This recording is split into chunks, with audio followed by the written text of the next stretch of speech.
Backyard friends. So let's take a minute and chat about yeast infections. Not mine.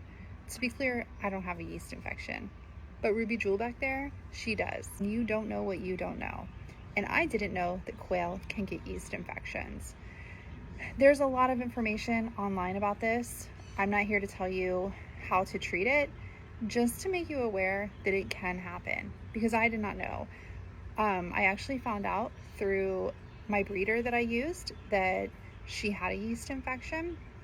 When I saw it, to be honest, I thought it was just like she had gotten wet and then got in her sand bath, because it's kind of what it looked like to me at first glance, was just like sand around her when I sexed her.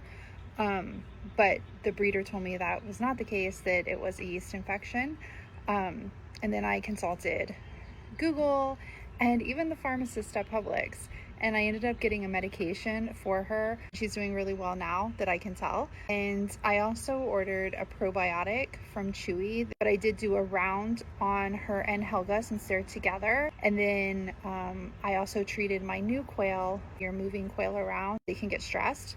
Let's talk about some of the things that cause yeast infections. So I went down this rabbit hole, and there's a list of things that can cause them to get yeast infections. The 3 things I can figure out that I may have done wrong to cause them to get a yeast infection. Number 1, when I first got them, we had an influx of like blueberries. We had so many blueberries, and I was giving them blueberries routinely. So according to what I read online, too much sugar can cause them to get a yeast infection. Now, berries are low in sugar, so is it likely that happened? I don't really know, but I definitely will not be giving them fruit more than maybe once, maybe twice a week, if that.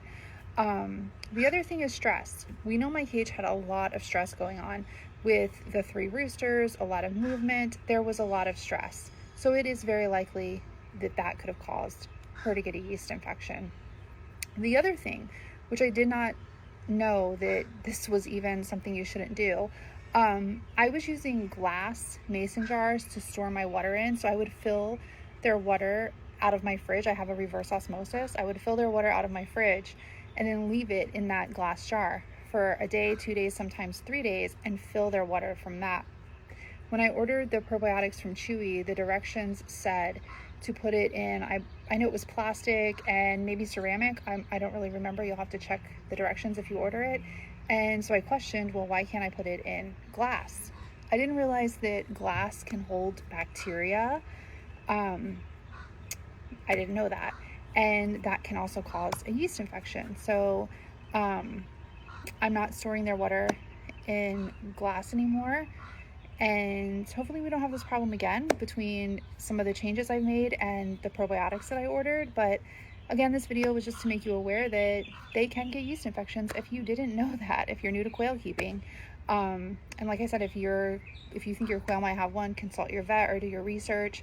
There's a lot of information out there. So anyway, the things you don't know until you know.